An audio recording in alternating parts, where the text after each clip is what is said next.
C'est une rencontre placée sous le signe de l'intitulé Psychophobia. Et nous allons passer donc un moment avec nos 4 invités. Oh, j'avais pas vu cette jolie petite bête.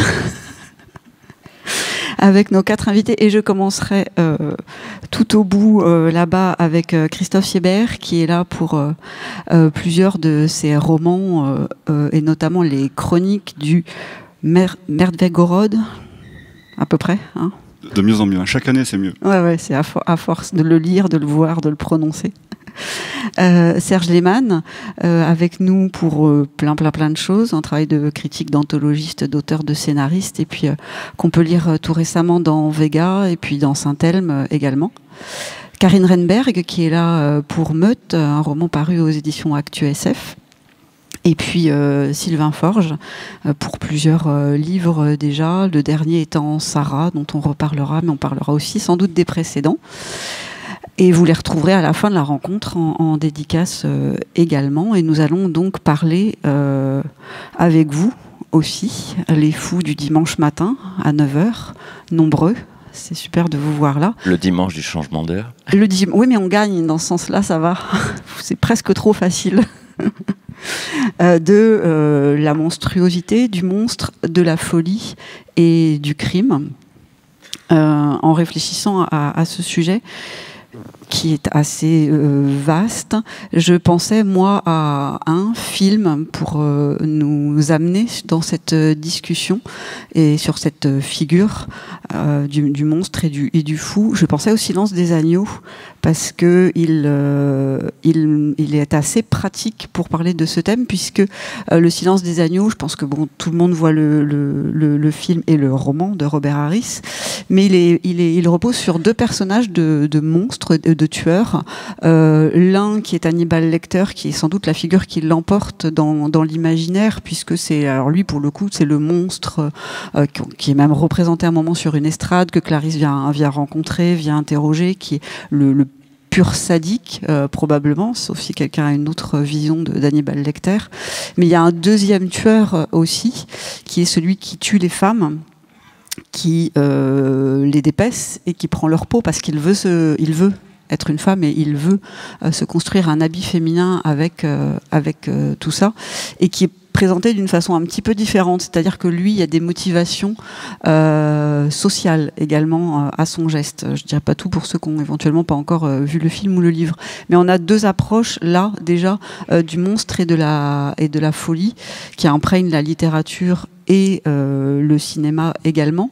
Et je voulais voir avec vous un peu déjà comment cette figure notamment du tueur, parce que ça revient dans vos univers à tous les 4, est quelquefois extrême. Enfin, moi je sais que j'en ai un peu soupé des serial killers machiavéliques au QI hyper élevé, et qui ne sont pas, sauf erreur de ma part, vraiment des personnages que vous utilisez ou que vous creusez. Comment le tueur peut vous intéresser et à quel niveau déjà par rapport à ce sujet-là? C'est marrant que tu parles du Silence des agneaux, parce que justement quand j'ai écrit Nuit Noire, qui est un roman qui met en scène un tueur en série qui raconte sa vie à la première personne, donc de sa petite enfance jusqu'au moment où il voit ses derniers jours arriver, je l'ai justement construit comme un anti-Silence des agneaux.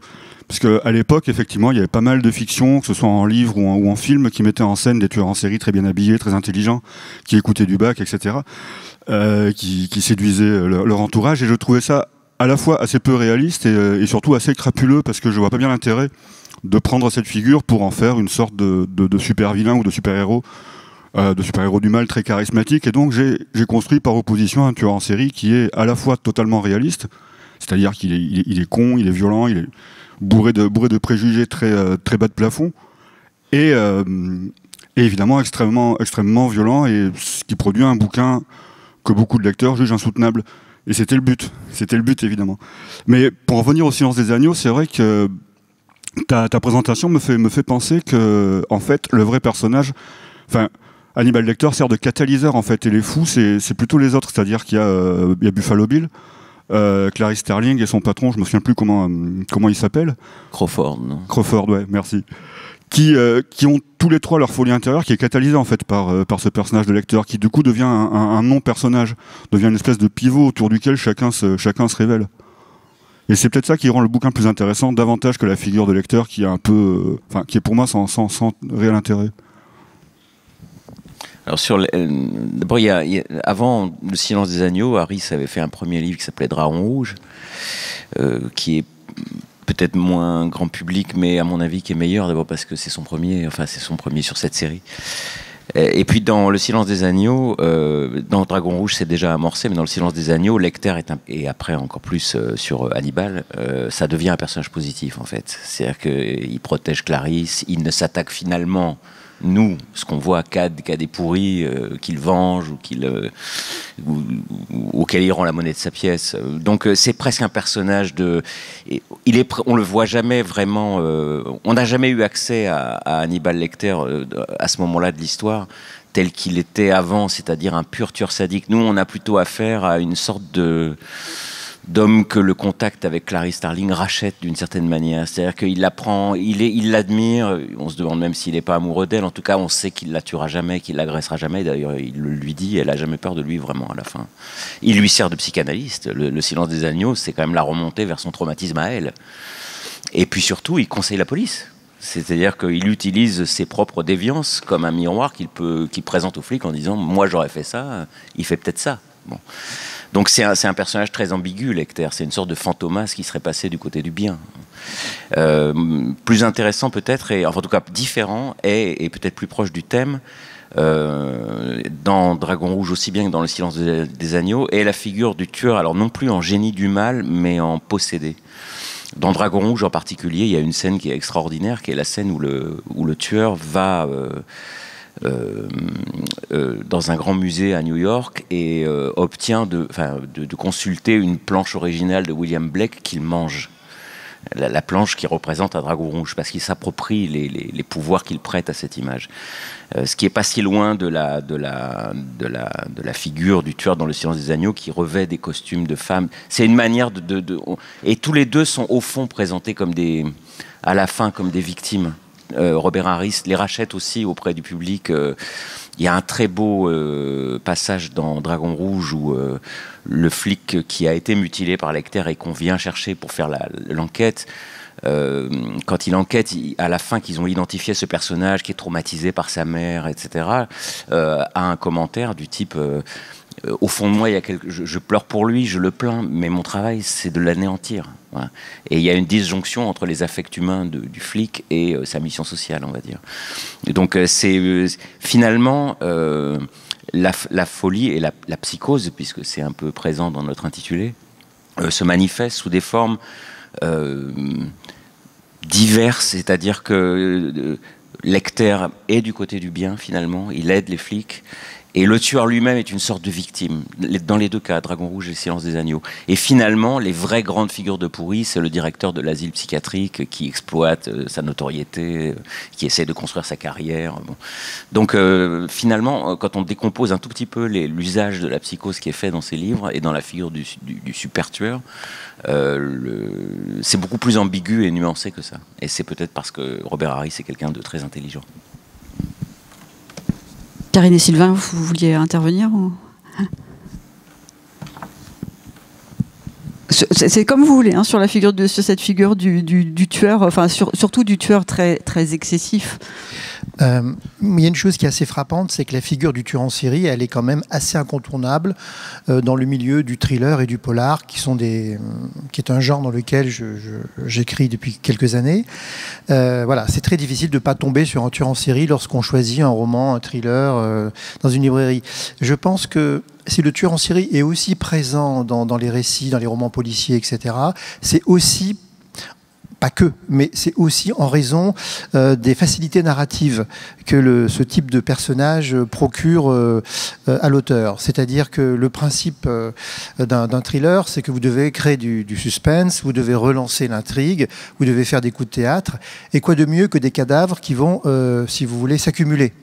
Donc dès le début du roman, on découvre un premier cadavre et progressivement donc l'enquêteur découvre une forme de signature et puis après vous avez un deuxième cadavre et puis un troisième, pourquoi pas un quatrième, un cinquième au fil des chapitres et en fait voilà vous avez affaire à un tueur en série qui sème des morts derrière lui et du coup chaque nouveau cadavre permet aussi de façon assez artificielle de relancer un peu l'intrigue.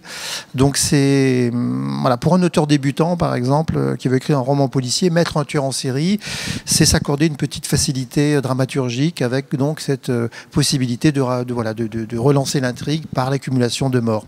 Ça c'est une réflexion qui m'est venue en écoutant mes collègues. Personnellement, le personnage du tueur en série m'intéresse pas tellement dans la littérature que j'écris. D'abord parce que je le trouve très très éloigné de la réalité. Souvent, le tueur en série apparaît comme étant assez brillant, machiavélique, alors qu'en fait, dans le monde réel, ce sont des êtres extrêmement frustres qui profitent en fait de leur environnement, qui profitent d'une faiblesse de l'État, qui profitent d'un climat, d'un environnement social extrêmement dégradé pour pouvoir en toute impunité tuer des gens. Ce sont des prostituées qui sont tuées à Vancouver et qui n'intéressent personne. Ce sont des femmes qui sont massacrées à la frontière mexicaine dans une région où l'État est tout à fait défaillant. Et donc voilà, les tueurs en série profitent en fait d'un système environnemental qui leur permet de commettre leur forfait. Et voilà ce que je voulais dire. C'est là où la littérature peut quelquefois en faire quelque chose de bien, où le cinéma, je pense, moi, je viens de voir The Fall, je ne sais pas si on pourrait un peu vraiment le qualifier de tueur en série, mais d'arriver à faire de l'ambiguïté avec quelque chose de très caricatural, c'est là où ça commence à devenir intéressant. Pour arriver sur le terrain du monstre, quand même, qui fait partie aussi de cette représentation, moi, il m'a semblé que le monstre, dans la littérature, dans la fiction, c'est une chose, et que le monstre, en tant que mot utilisé dans notre société, c'est complètement autre chose. Ce serait quoi les deux représentations, pour le coup, qui semblent un peu contradictoires dans cet usage du monstre ? Étymologiquement, le monstre, c'est quelque chose qui est unique, qui n'a pas d'équivalent dans le reste de l'expérience. C'est une créature qui n'a ni parenté ni descendance. Après, il est probable qu'on soit tous d'accord pour dire que les médias ont un peu de facilité à qualifier tout n'importe quoi de monstre ou de monstrueux. Et ce qui nous intéresse, je pense, en littérature, enfin en tout cas ce qui m'intéresse moi, mais je pense que vous serez pas en désaccord, c'est surtout de traquer ce qu'il y a de moralement monstrueux, de moralement qui échappe à la norme ou aux représentations normées en chacun de nos personnages et du coup en chacun de nous tous. Le monstre en tant que tel peut être intéressant comme métaphore, voilà la figure du vampire, du loup-garou, de tas de créatures, et surtout intéressante, je pense, à la manière d'Hannibal Lecter dans les bouquins de Harris, comme catalyseur du reste de l'environnement. Alors que le monstre intérieur, ça va plutôt être un moyen d'exploration de soi, des personnages, de chacun. Je pense que la différence peut s'établir ici. Alors d'abord, je ne sais pas si le monstre est une figure étrangère, disons, par définition, mais en même temps, il me semble que l'étymologie venait de monstrare, qui était en fait, le monstre, c'est celui qu'on exhibe et qu'on montre, parce qu'il est un spectacle physique en lui-même. Bon.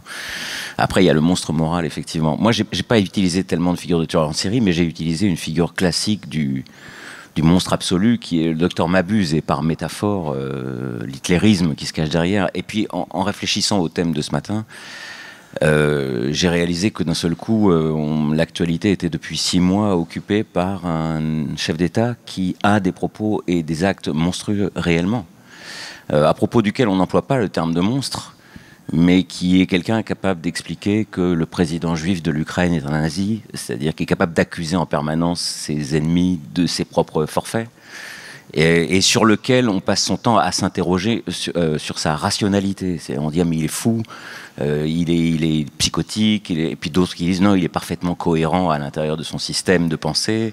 C'est nous qui ne comprenons pas les bases sur lesquelles il raisonne, bon, etc. Donc finalement, c'est une figure qui, au-delà même du caractère spectaculaire et monstrueux au sens premier du terme, c'est-à-dire spectacle que peut avoir des personnages comme Hannibal Lecter et qu'on peut très bien d'ailleurs remonter à travers le temps dans des figures comme Jack l'Éventreur jusqu'à Gilles de Rais, c'est-à-dire des espèces de grands tueurs en série qui font du meurtre une sorte d'art aristocratique d'une certaine manière, quelque chose d'élégant presque.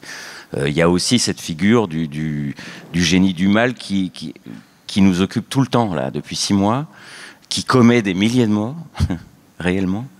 Et pour lesquels face auxquels finalement nous sommes assez désarmés du point de vue de l'analyse critique, puisqu'on n'arrive jamais à trancher. C'est moins un monstre qu'un fou ou quelqu'un d'extrêmement rationnel. On n'arrive pas à trancher. Donc la figure du serial killer dans la littérature, dans la fiction en général, est-ce qu'elle nous aide vraiment à comprendre le monstrueux quand on est face à lui ? Pas tellement en fait. On est dans des choses et dans des ordres de réalité assez différents. De mon côté, je sais pas trop parce qu'en fait, dans ce que j'écris, je m'intéresse pas à la figure du monstre en tant que telle, parce que la figure du monstre ça déshumanise en fait, et c'est pas quelque chose qui m'intéresse. Même si je travaille sur les loups-garous, bah quelque part, ça reste un humain. Et interroger le côté monstrueux, c'est pas ce qui m'intéresse. Moi, je préfère regarder le côté humain. J'ai pas du tout non plus envie d'aborder la folie, d'aborder la neurodivergence sous le prisme du monstrueux ou du il est fou. Bah non, en fait, non, pas du tout, c'est pas ça. Donc, le monstre, pardon, le monstre qui déshumanise, à chaque fois, c'est très employé en effet dans les médias, dans ce cas-là, pour d'autres. Il est fou, il est monstrueux. Non, il est purement, simplement humain, et c'est un peu trop facile de mettre tout de suite l'emphase sur il n'est pas humain, il y a quelque chose qui ne va pas, alors que, oui, dans certains cas, ça peut être extrêmement rationnel et extrêmement volontaire.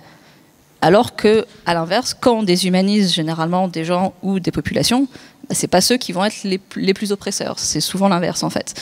Donc, c'est pas quelque chose que j'aime utiliser, que j'aime discuter quelque part, parce que j'ai l'impression que souvent, on se trompe de cible de ce qui peut être dans la réalité au final.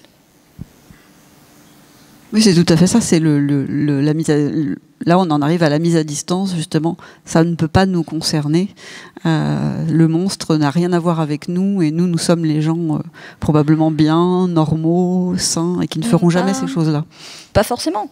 Mais c'est juste que quand on traite quelqu'un de monstre ou quelqu'un de fou, on cherche à se rassurer en fait que nous, ça ne l'est pas, mais du coup, ça enlève une part de responsabilité, que ça peut venir d'un système, et que ce n'est pas juste la personne qui est folle dans son coin, et c'est comme ça, et tout le reste est parfaitement sain, normal, parfaitement bien portant. Donc je pense que ça ôte aussi une part de responsabilité d'interroger chacun de nous, et l'impact social, sociétal, comme ce que vous disiez sur les tueurs en série, qui utilisent la société autour pour utiliser les failles. Et je pense que c'est un peu ça, c'est essayer de se rassurer quelque part en disant « Mais non, moi jamais je pourrais faire ça, la société jamais pourrait faire ça, c'est juste... » quelqu'un tout seul, là, il y a juste quelque chose qui ne va pas, et voilà quoi. Justement, on parle beaucoup de l'individu finalement, mais à vous lire les uns les autres, ce qui est là où la chose devient intéressante, c'est que tout ce que vous racontez se place dans une société, et que c'est plutôt ça, j'ai l'impression, qui vous intéresse à différents niveaux. C'est la société que vous imaginez, que vous créez, ou que vous racontez dans ce que vous dites du monde dans lequel on évolue, justement pour voir la place de ces figures. C'est plutôt ce prisme-là, je pense à Meute justement, et ce monde, ou au Merdvegorod effectivement, qui sont des sociétés qui sont des prismes de la nôtre. Oui, et ce que tu disais à propos justement de la stigmatisation et de la mise à distance que constitue le fait de traiter quelqu'un de monstre ou de fou, c'est quelque chose qui me travaille aussi beaucoup dans mes bouquins. En fait, dans Merdvegorod, dans le cycle, mais même dans Nuit Noire, d'une certaine façon, je m'efforce de mettre en scène essentiellement des gens qui vont mal à divers niveaux. C'est-à-dire soit qui sont socialement oppressés, soit qui sont victimes de crimes, soit qui sont auteurs de crimes. Mais d'une façon générale, disons des gens qui vont être le plus éloignés possible du quotidien ordinaire de nous tous, qui avons des appartements, des revenus décents et des tickets restaurants. Et par ce biais, j'essaye d'une part d'écrire le système qui, avec beaucoup de bonnes intentions, produit ces souffrances-là. Et j'essaye aussi de montrer au lecteur de façon souvent très frontale et très brutale ces réalités psychiques, sociales, physiques, dans le but justement de provoquer de l'empathie. C'est-à-dire que si mes bouquins sont réussis, enfin s'ils touchent les lecteurs, avec un peu de chance, à force de voir des gens qui vont mal dans mes pages, ils vont prêter davantage attention aux gens qui vont mal dans la rue ou autour d'eux. C'est un peu un des fantasmes peu réalistes, enfin peu crédibles, mais j'espère, voilà. Est-ce que les livres peuvent changer le monde? Mais alors là, ce serait ou certaines choses, tout du moins, ce sera un autre sujet. En même temps, 300 personnes un dimanche matin. Mais peut-être qu'on fait aussi dans ce début de conversation, peut-être qu'on fait une assimilation trop rapide entre fou et monstre. C'est-à-dire que, bien sûr, on dit un tueur fou, un tueur monstrueux. D'une certaine manière, tout ça, c'est le registre de l'anormal. Alors, je peux peut-être faire quelque chose une nuance, parce que à un moment de ma vie, j'ai frôlé un épisode psychotique. Enfin, pendant quelques semaines, c'était une expérience étrange. Et pendant plusieurs années après, il m'a fallu plusieurs années après pour assimiler cette expérience, pour en faire quelque chose, pour arriver à mettre des mots dessus, pour arriver à comprendre ce qui m'était arrivé, en fait. Et à ce moment-là, j'ai réalisé, jamais réfléchi à tout ça tellement, quoi. C'était les catégories du fou et de la normalité, je les avais reçues de la culture sans les discuter. Donc c'est justement le jour où on bascule soi-même, où on est à la lisière d'une de ces catégories, qu'on réalise à quel point les contenus implicites ne nous ont pas préparés à cette expérience. Bon. Et ce qui m'avait frappé à ce moment-là, c'est le fait que la caractéristique de la civilisation scientifique dans laquelle on vit, c'est qu'on a fait du fou un malade. Mais et je précise que je plaide pour aucune école interprétative ou aucune position politique sur le sujet. C'est un étonnement que je partage. On est des gens qui ont fait du fou un malade qu'il faut soigner. Bon, dans la plupart des civilisations qui nous ont précédés, les fous, c'est-à-dire ceux qui d'un seul coup dérogent à la règle, dérogent à l'usage, disent des choses qu'il ne faut pas dire, étaient vus comme des gens en proie à quelque chose de sacré. Il y a une part de sacré dans la folie. Il y a des prophéties à saisir, il y a des interprétations du monde à apprendre.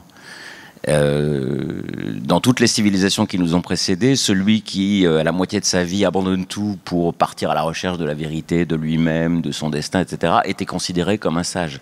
Nous, on le gave de drogue et on le met dans un asile parce qu'il a cessé d'être productif et qu'il se met en danger lui-même et met en danger les autres.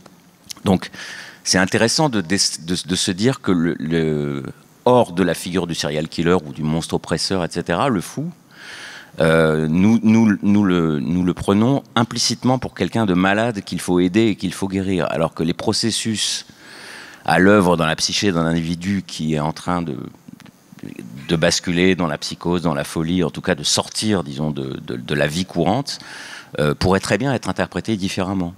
Non pas comme une gêne ou comme une angoisse mais aussi comme quelqu'un qui est en train de vivre une expérience de sortie du monde de la production, du monde de la rationalité et de la causalité pure, du monde où chacun est censé trouver sa place dans un système, dans une machine en fait. Peut-être que le fou, c'est aussi celui qui, à notre époque, ne peut plus vivre à un moment dans la machine, ne peut plus supporter de vivre dans la machine. Et ça, c'est une chose qui nous concerne tous, parce qu'en fait, cette souffrance-là, on l'a tous à un moment ou à un autre. Elle est unanimement partagée. Donc on peut aussi se souvenir que derrière les figures de fous, il y a des figures d'événements sacrés, de personnes qui partent qui se lancent dans des processus de recherche complexes, dangereux, risqués, dont on peut ne pas revenir, mais qui ne devraient pas être systématiquement rangés dans la catégorie malade à soigner. Voilà. Je dis ça parce que, excuse-moi, je précise parce qu'il y a eu il y a quelques années, comment s'appelle, Philippe Labro, qui était donc cinéaste, écrivain, a fait une très grave dépression Et il avait écrit à cette occasion un livre où il racontait son expérience après, qui s'appelait « Tomber 7 fois, se relever 8 », ce qui avait d'ailleurs fait marrer Éric Nolot, qui avait dit ben non, si on tombe 7 fois, on se relève 7. Donc, donc Labro racontait qu'en fait, il avait plongé dans un puits sans fond le jour où on lui avait proposé la direction d'RTL. Il disait c'était le but de ma vie, et le jour où on me l'a proposé, j'ai pas pu. Et il n'en tirait aucun enseignement. C'est-à-dire qu'il racontait son expérience de la dépression totale et il terminait en disant « les médicaments m'ont sauvé ». Et c'était extrêmement décevant. Et je me souviens que sur le plateau télé où il parlait, il y avait un philosophe qui disait « mais vous n'avez rien d'autre à dire de cette expérience que vivre les médicaments ». Et en fait, on s'est habitué à régler ces questions avec les médicaments. Et finalement, on n'a pas un vocabulaire conceptuel et des attitudes de vie par rapport à ces problèmes qui sont très riches en fait. Elles sont assez pauvres, nos attitudes. Il y a de la peur, il y a le désir de soigner et de ne pas en entendre parler en fait. Voilà. Si je peux rebondir, le problème, donc, il y a le fou comme vue non productif, mais le problème, c'est aussi de voir le fou comme un danger en fait. Ce qui revient au monstre, alors que globalement, la plupart des études montrent que c'est pas le cas. Les gens qui vont être neurodivergentes, neurotypiques ou qui vont se considérer elles-mêmes comme folles, donc FOL, passent leur temps, les militants en ligne, etc., à dire mais arrêtez de faire de nous des serial killers, arrêtez de dire que si quelqu'un est les tueurs en série, c'est parce que il y a une folie sous-jacente.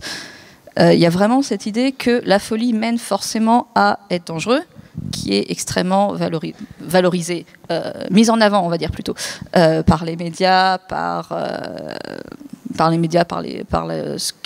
la culture, enfin par les films, etc. Alors que ça se base juste sur quelque part du fantasme en fait. Et je pense que c'est aussi ça en fait qu'il faut combattre, de dire oui, d'accord.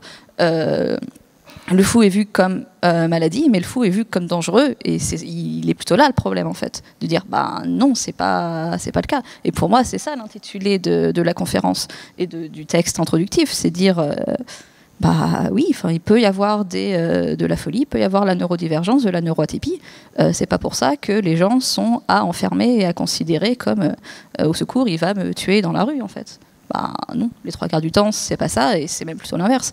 Les statistiques montrent que c'est plutôt l'inverse, que les gens ont plus tendance à être victimes au final que coupables. Je peux... Excuse-moi, juste une seconde. Il y a un problème de flèche du sens, c'est-à-dire que tous les fous ne sont évidemment pas, ou tous ceux qu'on appelle fous ne sont évidemment pas ni dangereux forcément, mais à l'inverse. Quand on regarde les 2-3 dernières années, les actes très graves, les meurtres ou les meurtres de masse, finalement on réalise après coup que beaucoup des gens qui ont agressé avaient des problèmes psychiatriques. Donc la flèche n'est pas causale dans le sens de fou égale danger. Mais quand on la retourne, on s'aperçoit que les gens qui ont provoqué des dégâts ont souvent des problèmes psychiatriques. Et je dis ça, je suis capable d'exprimer l'opinion contraire. Voilà, moi je suis pas psy et j'ai pas des analyses poussées, mais les études que j'ai pu lire avant de préparer disent que non, pas toujours en fait. Donc voilà, moi je sais, c'est pas du tout ma spécialité, mais c'est ce que j'ai lu. Je pense que ça nécessiterait d'avoir des chiffres, enfin d'avoir des données chiffrées sur est-ce qu'en effet les gens qui commettent des meurtres sont ou pas ont ou pas des problèmes psychiatriques ou pas. Et ça, je suis pas sûre que ce soit le cas en fait. C'est vrai que dans l'écrasante majorité, la violence est rationnelle. Et le fait de très bonnes raisons qui sont souvent très matérielles et inspirées justement par le monde qui nous entoure, c'est-à-dire par le besoin de domination et l'avidité, et pas du tout par des motifs irrationnels. C'est très très rare la violence irrationnelle.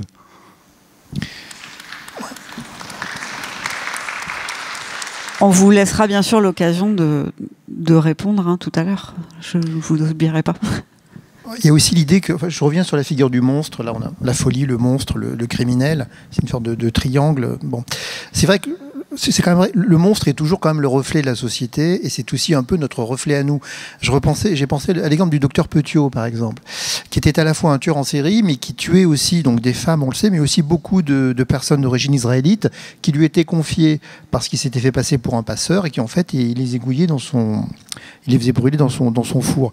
Donc le docteur Petiot n'a pu prospérer que parce que la société était devenue criminelle, enfin parce qu'un pouvoir politique en place, aux ordres de l'occupant, antisémite, et donc s'était fait complice de la solution finale. Donc c'est toujours pareil. Le monstre, c'est pas un individu comme ça, c'est pas une entité qui apparaît. Enfin, le monstre criminel, lorsqu'il existe dans la littérature ou dans la vraie vie, c'est toujours quand même le reflet un peu d'une certaine forme de société. Et moi, il y a une figure qui m'intéresse dans la folie, c'est la folie en tant que c'est la passion amoureuse en fait. Parce que la passion amoureuse, ça c'est un sujet que j'ai traité parce que c'est une forme de folie qui est tolérée par la société. Voilà. Alors que d'autres formes de folie ne sont pas tolérées. Elle mène à l'enfermement. La passion amoureuse, lorsqu'elle évidemment ne débouche pas sur un féminicide, la passion amoureuse est valorisée, reconnue par la société.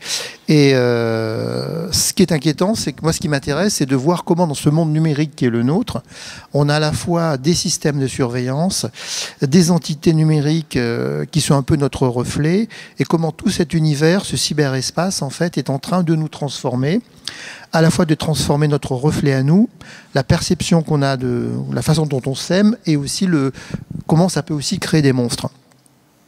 Dans un de mes romans qui s'appelle Sauvelage, je raconte comment un homme, finalement, qui était très épris d'une jeune femme, est recontacté par SMS de nombreuses années après leur séparation, alors même qu'il va se marier.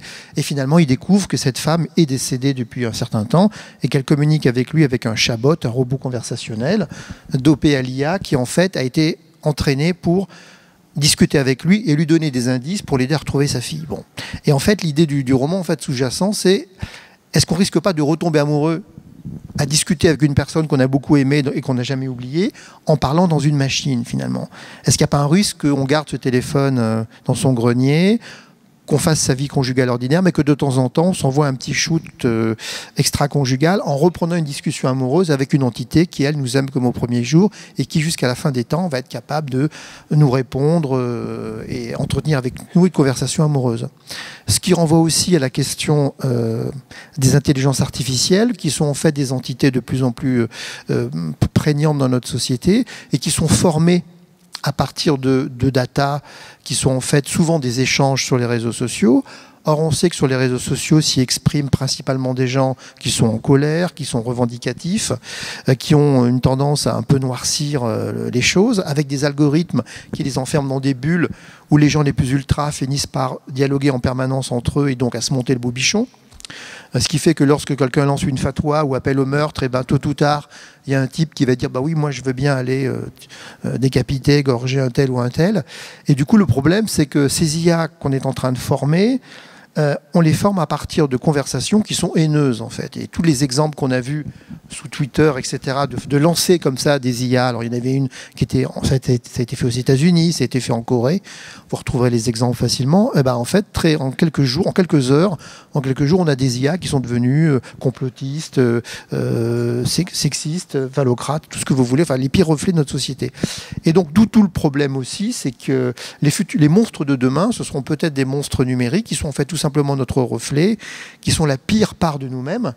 D'où l'importance urgente, et ça c'est un sujet qui me tient à cœur dans le cadre de mes activités autres dans la cybersécurité, c'est que les femmes soient de plus en plus intégrées dans les écoles d'ingénieurs informatiques et que les femmes se mettent aussi à coder. Parce que sinon, s'il n'y a que des hommes qui codent et qui forment des IA, nous aurons des IA qui seront phallocrates, sexistes, etc. Et tous les conquêtes féminines qu'on pourrait avoir dans la société seront battues en brèche dans le cyberespace qui va devenir hyper dominant. Et ça serait quand même dommage que ce que les femmes ont gagné dans la rue et dans les bureaux du monde réel, elles le perdent dans le métavers, par exemple. Où là, on retomberait dans une forme de société du 18e. Donc voilà, je pars un peu dans tous les sens, mais le monstre, c'est notre reflet et ça interroge aussi sur qui nous sommes et comment nous vivons entre nous, quoi.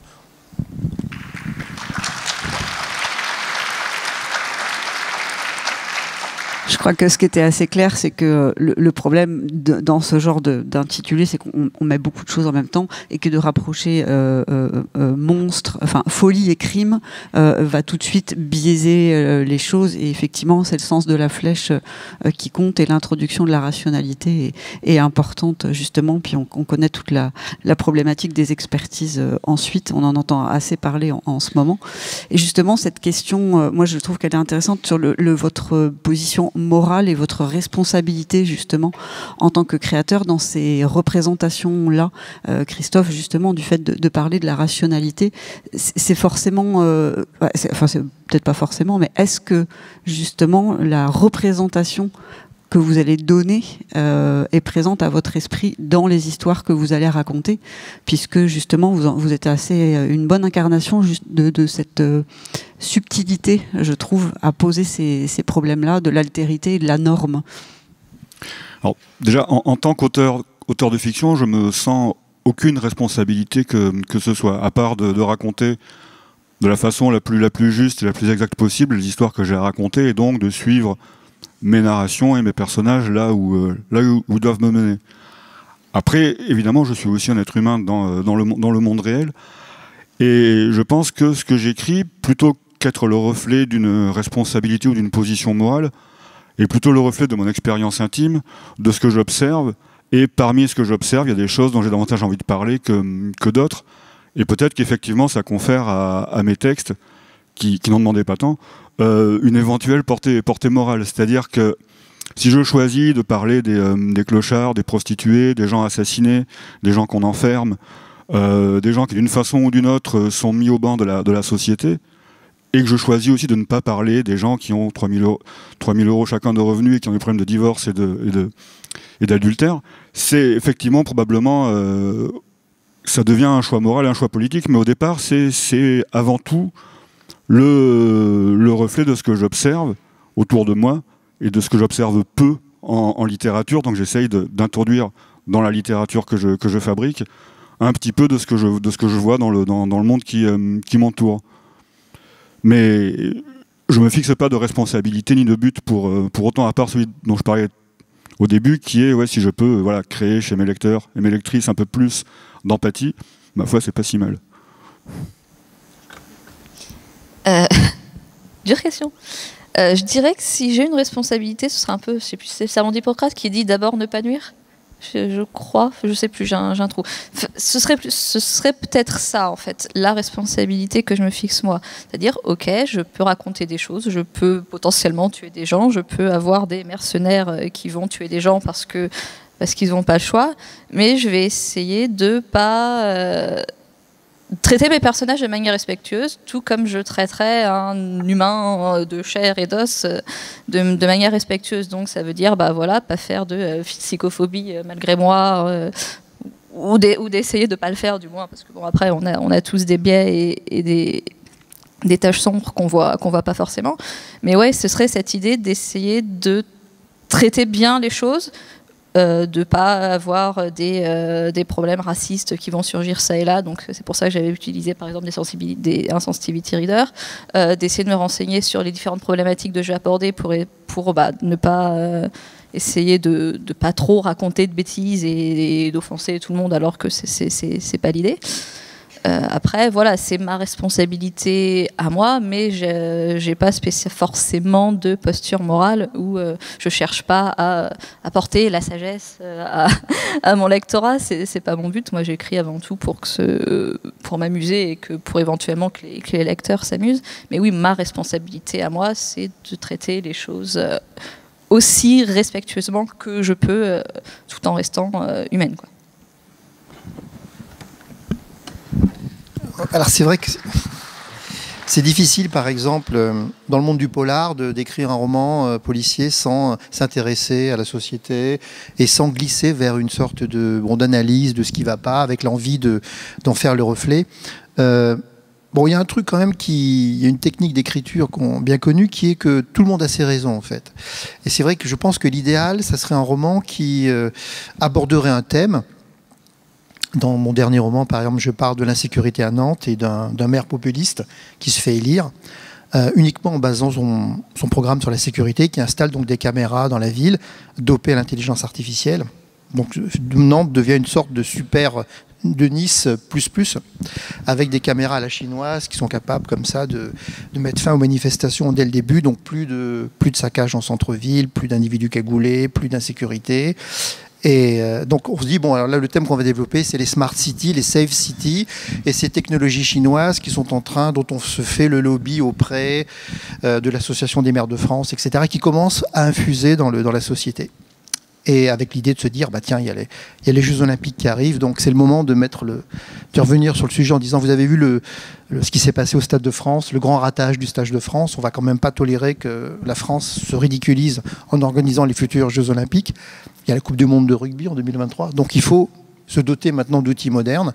Et donc là, on est à la jonction où il y a la tentation de passer dans une société de surveillance, vraiment, mais alors très très loin de ce qu'on a connu jusqu'à maintenant. Et donc le but, si j'écris un roman en disant oh là là, c'est les caméras, c'est mal, vive la liberté, vive les petits oiseaux, ça va intéresser personne. Ce qu'il faut, c'est que tout le monde a ses raisons, donc il faut donner la parole à tout le monde, c'est-à-dire aux élus, qu'est-ce qu'en pensent les policiers, qu'est-ce qu'en pensent les jeunes, qu'est-ce qu'en pensent... Bon, il faut que tout le monde ait la parole et que tout le monde exprime la façon dont il voit les choses, et que le lecteur se dise finalement tout le monde a ses raisons, tous les comportements des uns et des autres sont parfaitement justifiés, l'élu a priori est justifié dans sa démarche, etc. Et il faut qu'à la fin ce soit au lecteur de se faire sa propre opinion, comme s'il avait entendu comme s'il était un juge de paix qui avait entendu toutes les parties s'exprimer, et lui se fera son opinion en se disant c'est bien, c'est mal.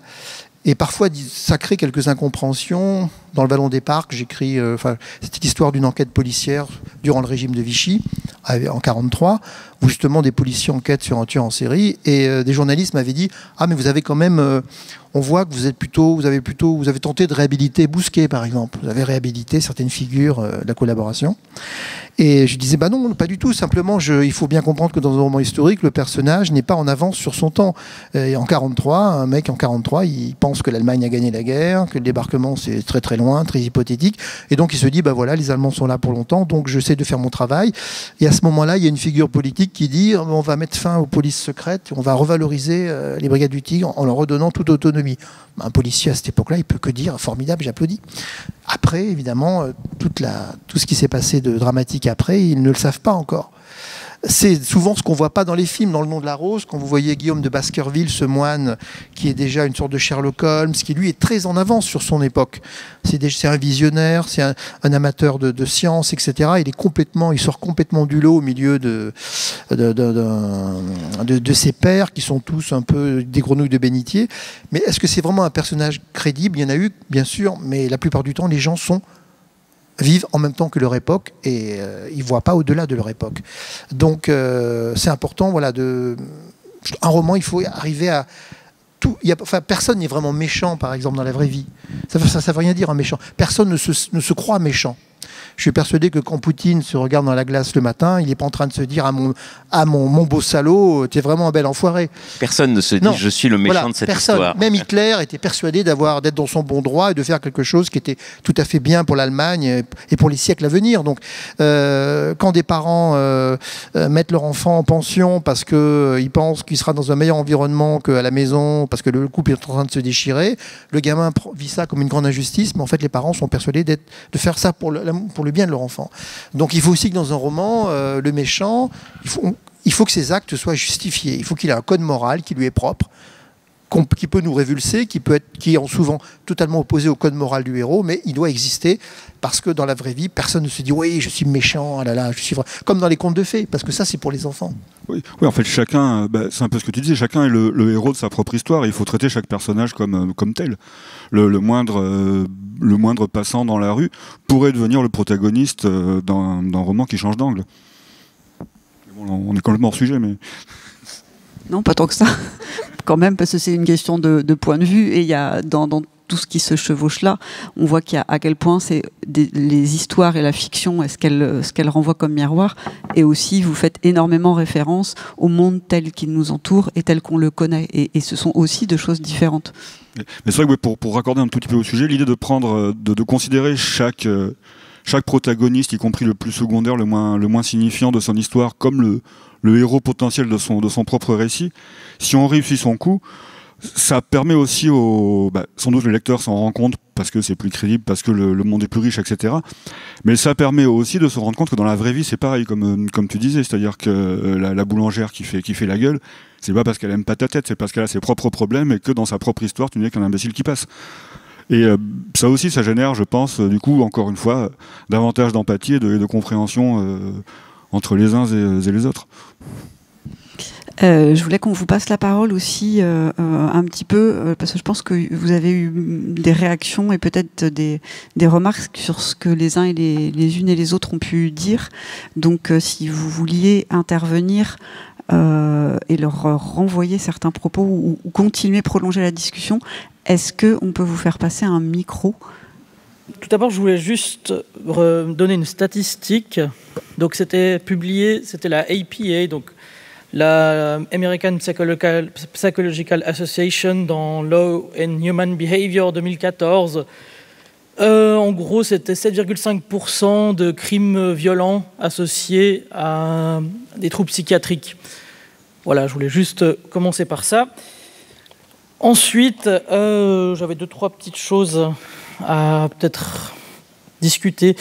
Par rapport à la folie et au sacré, par rapport à qu'avant, il y aurait eu une considération que dans d'autres sociétés, c'était systématiquement considéré comme sacré. J'aurais voulu savoir peut-être votre avis sur l'ascédie des moines, sur la mélancolie décrite par Hippocrate, peut-être, sur comment on décrivait dans la Grèce antique ces accès de folie, cette punition divine d'avoir voulu plus que ce que le destin nous permettait. Enfin, est-ce que c'est vraiment une considération sacrée, sachant qu'Hippocrate est quand même une considération médicale de son époque, ce démon de midi chez les moines qui est considéré comme un péché, l'ascédie est un péché grave chez les moines, donc j'ai un peu de peine à considérer que c'est quelque chose de sacré quand c'est un péché. Vaincre l'ascédie, c'est sacré. Mais la folie n'est pas sacrée en elle-même. Je pense que c'est deux choses quand même un tout petit peu différentes. J'ai noté encore quelques petites choses. Je pense que c'est intéressant aussi, il y a la question de être méchant. Enfin, il y a quelques personnes qui peuvent se considérer comme méchantes elles-mêmes. Et je pense que c'est justement le tueur en série, du fait qu'il a cette absence de remords, le trouble de la personnalité antisociale. En tout cas, quand on a des enregistrements, des témoignages de tueurs en série comme Ed Kemple, comme Ted Bundy, ils peuvent dire eux-mêmes « Je savais que ce que je faisais était mal. J'ai la conscience totale que massacrer ces personnes est mal, mais votre code moral ne s'applique pas à moi, parce que moi, je vous suis supérieur. » Et c'est souvent un peu la marque de la personnalité antisociale, c'est ce mépris, cette incapacité à ressentir des remords pour ses propres actes et de l'empathie pour d'autres personnes, et ne pas être mal à l'aise à l'idée de ne pas être le héros de sa propre histoire.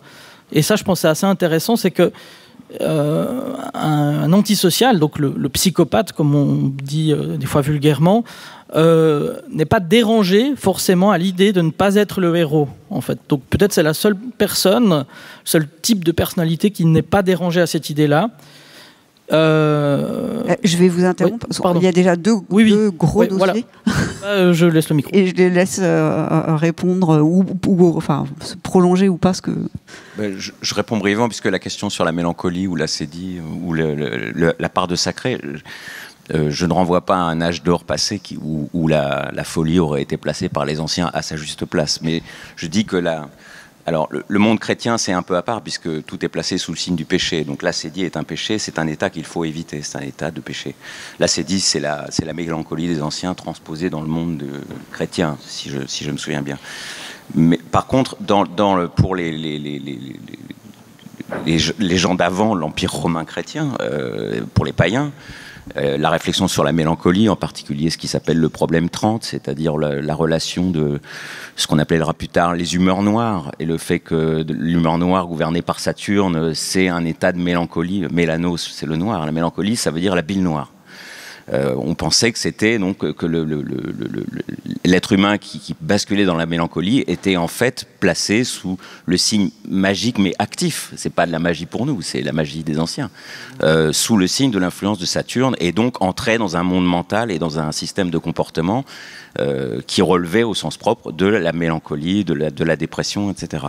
D'abord, il y a un lien qui a été fait tout de suite à l'époque des philosophes entre cet état et le génie. Et d'ailleurs, il y a eu une exposition à Beaubourg il y a 2 ou 3 ans sur mélancolie et génie, qui était très intéressante, parce qu'on voit que ça a été associé pendant pratiquement toute l'histoire humaine, cet état de dépression ou de mélancolie et la production d'éclairs de génie. Et ce que je voulais dire, c'était qu'il y avait justement ce que rappelait cette exposition, une part de sacré, une part d'inexplicable, une part de mystère. Il y avait là, à l'œuvre dans l'esprit d'un être humain en proie à la mélancolie ou à la dépression, un processus qui était plus riche que simplement le fait de ne plus être heureux et de ne plus se réjouir de la vie. C'était aussi le moment où on produisait des choses inattendues et nouvelles. Voilà. Et peut-être que notre société et notre vue contemporaine sur l'esprit humain, la plupart du temps réduit au cerveau, en fait, à son objet matériel, à son support matériel, est une vision pauvre d'une certaine manière. C'est-à-dire que oui, bien sûr, on a des outils chimiques qui peuvent aider des gens à surmonter des difficultés terribles d'ordre psychique.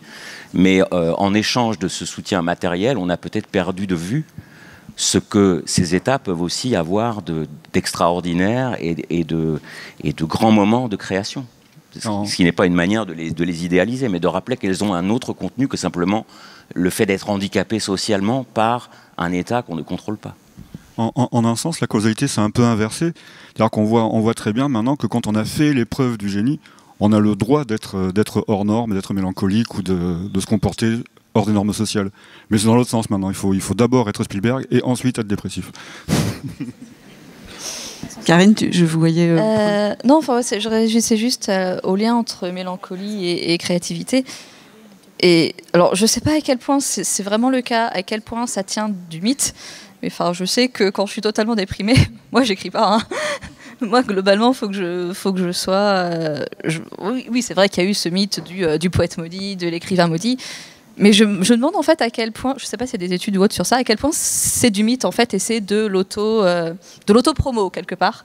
Parce que moi, je sais que quand je suis déprimée ou fatiguée ou j'ai pas envie ou en deuil ou n'importe quoi pour X raison, je fixe ma page blanche et je finis par refermer le PC. Je dis on va aller prendre du chocolat et on verra plus tard. Hein. C'est peut-être un état plus léger que la mélancolie aussi dont parlait Serge. Oui. Je ne dis pas que les idées noires, la mélancolie ne peut pas être productive. Il n'y a pas que ça. Donc parfois, c'est bien aussi de le rappeler en fait. Sur la deuxième partie, c'était que oui, quand même certains ont conscience la conscience du mal, mais est-ce que c'est la conscience du mal, c'est la même chose que se dire je suis méchant? Oui, c'est vrai qu'il y a effectivement des figures on sait qu'il y a des personnes qui ont conscience de l'existence d'un code moral dans la société, simplement ils en ont rien à faire, c'est-à-dire que ça ne les concerne pas. Je pense que dans un roman, ce qui est intéressant, lorsque vous avez un personnage comme ça qui existe, c'est de raconter comment il est devenu comme ça. Ça, c'est un peu la tendance aujourd'hui, c'est d'essayer aussi d'expliquer pourquoi il est devenu comme ça, comment il était au départ, quel a été l'environnement, le cadre, l'enfance, qui a fait qu'il est devenu cette espèce de psychopathe. Enfin bon, j'emploie le terme avec beaucoup de guillemets, n'étant pas expert en la matière, mais c'est de raconter le passé. Ok, on prend un personnage alors dans un récit qui effectivement est méchant par choix ou par destinée, mais pour que ce soit intéressant pour le lecteur, parce que ce qui est intéressant dans la vie, c'est de faire ressortir les nuances et la complexité des êtres, c'est de raconter aussi comment il est devenu comme ça, à mon avis. Ouais, et puis pour revenir encore au tueur en série, qui est une figure très marginale, mais qui a été évoquée, c'est encore une fois la question de l'absence de l'empathie, c'est-à-dire que si on a conscience qu'un code moral existe mais qu'on s'en fiche, on se situe très nettement au-dessus des autres, on a un narcissisme tel qu'en fait on se voit comme le seul héros de toutes les histoires possibles et les autres ne sont que des figurants qui sont bons à être taillés en pièces ou à être utilisés d'une façon ou d'une autre. Et donc au contraire, le tueur en série va être presque par définition celui qui se voit comme le héros, comme le seul héros en fait possible. Les autres n'étant que de la viande. Il y avait d'autres questions pour vous, pour eux? Bonjour, du coup j'ai une petite question, notamment vis-à-vis de la figure du tueur en série et de ce qu'on peut voir actuellement, qui est une grosse romanticisation de cette figure, du fantasme en fait que ça peut entraîner. Et à votre avis, quel peut être le rôle, la part de l'auteur pour pas arrêter de fantasmer sur ces figures, mais qui est moins ce côté romantique, ce côté sauveur au tueur en série de non mais moi il me touchera pas, moi il me fera pas de mal, ce genre de choses. On peut voir, puis notamment aussi avec le nombre de séries sur ces tueurs qui paraissent, aussi avec les lettres qui vont leur être écrites, ce genre de choses. Ça renvoie à votre responsabilité. Ça, c'est un vrai sujet. Pourquoi est-ce qu'il y a des tueurs en série reçoivent, peut-être pas tous, mais reçoivent comme ça autant de lettres d'admiratrices je me pose la question. Oui, c'est vrai que c'est un truc assez étrange. Mais pour en revenir à la figure qui l'occupe dans la littérature, c'est comme tu disais, en fait, c'est une technique et un cliché commode pour des auteurs ou débutants ou ma foi, sans beaucoup d'imagination peut-être. Sauf quand on est Robert Harris. Il y a aussi un élément important dans la mythologie, entre guillemets, du tueur en série, et qui en fait a commencé avec Psychose de Robert Bloch, adapté par Hitchcock, et qui est devenu... J'avais écrit un article dans Le Monde sur ça, sur le fait que le tueur en série avait pris place quasiment dans la littérature fantastique, alors qu'il n'y a pas d'élément surnaturel. C'est la folie elle-même qui ressemble, qui a quelque chose de démoniaque, mais dans les romans et dans les films, mais il n'y a plus d'éléments surnaturels ou fantastiques. Et pourtant, on dit souvent que ce sont des romans fantastiques, on est à la lisière du fantastique, mais pas du tout. Il y a un autre élément de séduction dans la mythologie des tueurs en série, c'est qu'ils sont capturés au terme d'une longue victoire, d'un long combat et d'une victoire de la raison. La caractéristique du tueur en série, c'est que sa chasse est un jeu de pistes où il faut repérer des indices. On n'est pas juste sur une seule scène de crime. On essaye d'avoir un dessin à partir d'un puzzle qui a volé en 1000 morceaux. On essaye de reconstituer le puzzle. Et le travail d'enquête, en particulier, je me souviens de la puissance de Dragon Rouge et du Silence des Agneaux pour ça. L'enquête policière elle-même est particulièrement excitante. Et à mon avis, c'est un des charmes des histoires de tueurs en série. Et on n'est pas uniquement du côté du tueur, on n'est même presque jamais du côté du tueur. On est au moins autant avec les flics qui essayent d'entrer dans le système de rationalité parallèle du tueur. Et d'ailleurs, il y a une figure intermédiaire qui est, dans le cycle de Robert Harris, le flic qui est du côté de la raison et du bien social, mais à qui on demande de se mettre dans la peau du tueur, ou dans la peau mentale du tueur, pour raisonner comme lui, et qui en souffre, parce qu'il découvre qu'il a aussi ses pulsions en lui, et qu'il va falloir qu'il les canalise pour l'enquête, et pas simplement pour leur donner libre cours. Donc c'est finalement, autour du tueur en série, il y a une mythologie un peu plus riche et un peu plus étendue que celle simplement du tueur fou qui prend plaisir à tuer. Et effectivement, du coup, c'est des livres qui mettent souvent en scène, comme tu le dis, là, le triomphe de l'ordre social. Et c'est peut-être dans la vraie vie aussi, en tout cas ceux qui sont arrêtés. Et c'est peut-être pour ça, effectivement, que des gens sont fascinés par eux au point de leur écrire, parce que peut-être qu'ils représentent du coup une forme de subversion ultime, une espèce d'anti-establishment total, ce qui peut produire une certaine fascination, même si elle est, à mon avis, très à côté de la plaque. Mais et il y a je sais pas. Moi, j'ai pas d'intérêt spécifique pour les tueurs en série ou pour les séries, les films qui vont traiter. Donc c'est un point de vue très extérieur sur la violence en général. Je pense que ça a aussi un côté cathartique en fait. C'est des gens qui vont nous fasciner parce que quelque part on a tous un moment non mais j'ai envie de le buter celui-là, mais j'ai envie de le buter et on le fait pas. Et je pense que ce côté de voir des gens qui vont passer à l'acte et qui vont le reconnaître ou pour certains en être fiers. Je pense qu'il y a vraiment ce côté aussi cathartique et fascination de briser le carcan des règles sociales, des règles de vie en société, des règles humaines, etc. Je pense qu'il y a vraiment ce côté-là ce côté fascination pour le côté très cathartique et très pas expiatoire, mais j'ai oublié le mot, mais vraiment. Ah oui, qu'est-ce que quand même parfois j'aimerais bien faire ça, quoi, tout en sachant qu'on le fera pas, sauf nous parce qu'on est auteur et qu'on peut se permettre d'avoir des persos qui vont le faire pour nous, et c'est très bien aussi. Au final, c'est une double compensation puisqu'on a d'une part l'explosion de la violence antisociale et d'autre part le triomphe final de l'ordre. Donc on est quand même, en fait, c'est des livres très très rassurants et c'est pour ça qu'ils marchent au final. Ouais. Puis ce qui est intéressant aussi, c'est de voir l'évolution des outils d'analyse criminelle qui apparaissent aujourd'hui et qui vont rendre la traque des tueurs en série de plus en plus plus en plus efficaces, hein. Notamment je pense au programme, j'avais écrit un roman qui s'appelle Parasite qui met en scène ces outils-là, mais il y a un programme européen qui s'appelle Valcry, VALCRI. Donc le but c'est de demander à une intelligence artificielle d'étudier des milliers de codes de procès-verbaux lorsque des affaires deviennent tellement complexes qu'un esprit humain n'est plus capable de les appréhender. Alors l'exemple très connu c'est l'affaire Grégory. Hein, voilà, on a un enfant qui a été tué et on a entendu tout le monde. Voilà, il y a eu toutes les pistes ont été explorées et aujourd'hui on ne sait toujours pas qui a tué ce gamin. Et donc on a des gendarmes qui se sont mis patiemment dans un tableau un petit peu amélioré à essayer de répertorier tout un tas d'informations pour, à l'aide d'une machine, d'un tableur, de trouver des indices qui n'auraient pas été mis en exergue. Mais ça, ce qui a été fait patiemment avec un stylo ou même un ordinateur, ça va être fait de façon automatisée par une intelligence artificielle. Donc il faut imaginer que la machine, elle va lire donc des milliers et des milliers de procès-verbaux. Par un procédé de scrapping, elle va extraire, donc c'est de la reconnaissance de caractère, elle va extraire tous les numéros de téléphone, toutes les plaques d'immatriculation, tous les profils. Et vous allez pouvoir l'interroger donc en disant, voilà, je voudrais savoir combien d'hommes de 25 à 30 ans se trouvaient à moins d'1 kilomètre du corps du garçon à telle date. Et donc elle va dire, il y avait 25 hommes. Peux-tu me donner tous les numéros de portable de ces hommes, notamment ceux qui commencent par 0605? Voilà, il y en a 4. Lequel de ces hommes possède une voiture dont la plaque d'immatriculation commence par un tel et un tel? Et comme ça, la machine est capable de vous faire progresser très vite. Et vous pouvez même lui demander elle-même de dégager des pistes, des raisonnements. Donc voilà, vous avez une IA qui va soulever chaque pierre.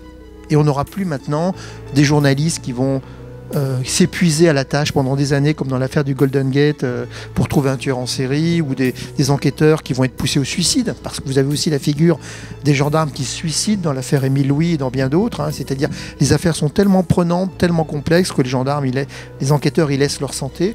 Maintenant, on va avoir aussi des machines qui vont pouvoir, de façon automatisée, explorer vraiment tous les traces, tous les indices, et ça, c'est assez fascinant. Ça va être dur à mettre en scène dans des romans. Ça va être moins sexy. Et puis on espère que c'est pas ça notre seul avenir, surtout. On va devoir terminer, on est arrivé au bout du temps qui nous est imparti. Merci beaucoup, vous pouvez les retrouver donc en signature si vous voulez prolonger la discussion avec eux. Merci pour vos questions et pour votre présence. À bientôt. Merci.